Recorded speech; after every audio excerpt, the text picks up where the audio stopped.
As US President Trump left for Europe, the Mexican foreign minister flew into Washington, hopeful that despite US threats, a compromise can be found to avert tariffs and yet another one of Trump's trade wars. La imposición de aranceles.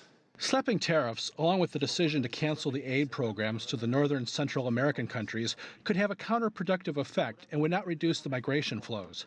Tariffs could cause financial and economic instability, which means that Mexico could reduce its capacity to address migration flows and to offer alternatives to the new migrants who have recently arrived in Mexico.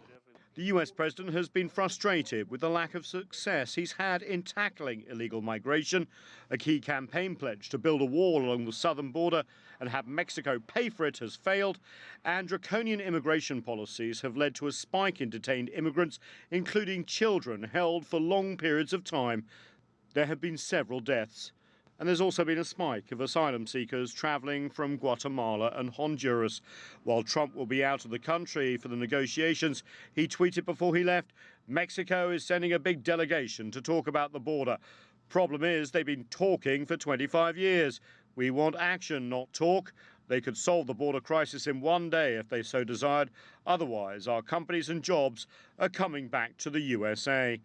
US businesses don't agree with their president.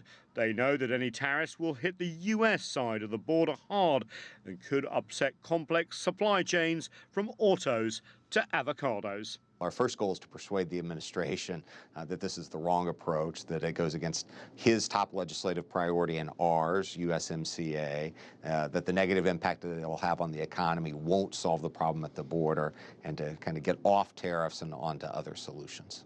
Legal challenges are expected against this latest move. Never before has a US president used emergency powers to try and impose tariffs to stem the flow of illegal migration. However, this is familiar, this move, to countries whose products, from everything from cell phones to cars, are now somehow considered a threat to US national security. Nathan King, CGTN, Washington.